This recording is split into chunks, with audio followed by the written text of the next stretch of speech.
It's the busiest time of the year at the National Museum of Mexican Art in Pilsen, with thousands of people visiting to see the annual Dia de Muertos exhibition. Day of the Dead is a celebration from Mexico.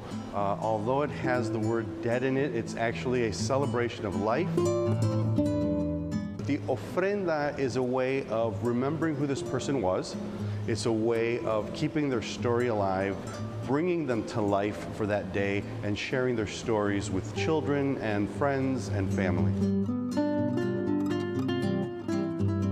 Cesario Moreno is the museum's chief curator. Every year, artists and community members are invited to create new ofrendas honoring people who've passed away. This one is devoted to people in the Chicago area who died from COVID-19. Another honors Tomas Peña, who died by suicide. The ofrenda created by his family reminds people in crisis they are not alone and can call the new National 988 Lifeline. So having an ofrenda like this really allows us the opportunity to bring to light something that is a taboo in our community.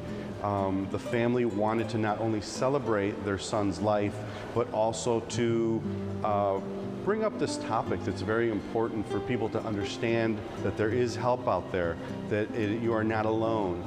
And this installation displays the toll of war. It was created by the Ukrainian Institute of Modern Art. Using Ukrainian folk art, using drawings and messages from children, and sandbags. The sandbags are the symbol of the war that's going on right now, and they wanted to really highlight and memorialize some of the people who have passed away in the war.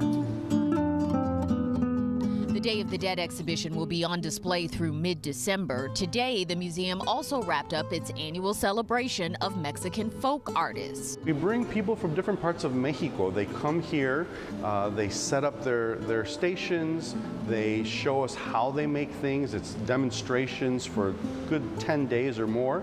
And then people can also purchase some of the items that they're making. Admission is always free, and the museum is open to the public Tuesday through Sunday.